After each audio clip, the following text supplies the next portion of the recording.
Bang, tolong gue disuruh install dan pelajarin pakai Docker sama dosen, tapi gue masih nggak tahu kegunaannya tuh apaan sih. Boleh coba gue jelasin dikit ya. Jadi gini, ketika kita mau bikin sebuah aplikasi, oke, kita kan ada beberapa layer ya. Yang pertama itu ada layer hardware atau physical device kita, lalu kita install OS kayak misalkan Windows gitu kan.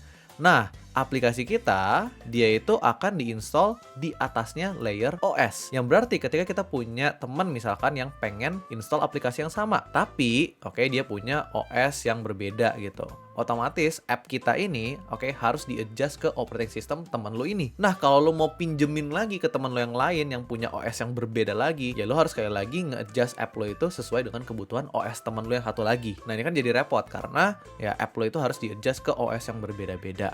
Muncullah topik pembicaraan kita, yaitu si Docker. Ini gue akan menggunakan warna biru lah ya. Si Docker ini teman-teman, dia itu nambahin satu layer lagi di atasnya si OS dan membuat aplikasi kita itu tidak running di atasnya OS, melainkan running di atasnya Docker. Ketika kita nge-run sebuah app di atas Docker, dia itu akan dimasukin ke dalam satu container namanya, atau istilah si Docker adalah containerization kayak gitu. Sekarang yang kita butuh lakukan nggak perlu adjust ke OS yang berbeda-beda, tapi kita tinggal bikin yang namanya sebuah Docker image, di mana image ini yang akan menjadi template dari aplikasi kita yang nanti akan dijalanin di atasnya si Docker. Berarti sekarang aplikasi kita itu ya tinggal bikin satu image doang, dan dia secara teori kalau misalkan OS yang memiliki Docker, ya dia bisa berjalan di OS yang berbeda-beda tanpa kita harus melakukan adjustment apapun. Gitu kira-kira.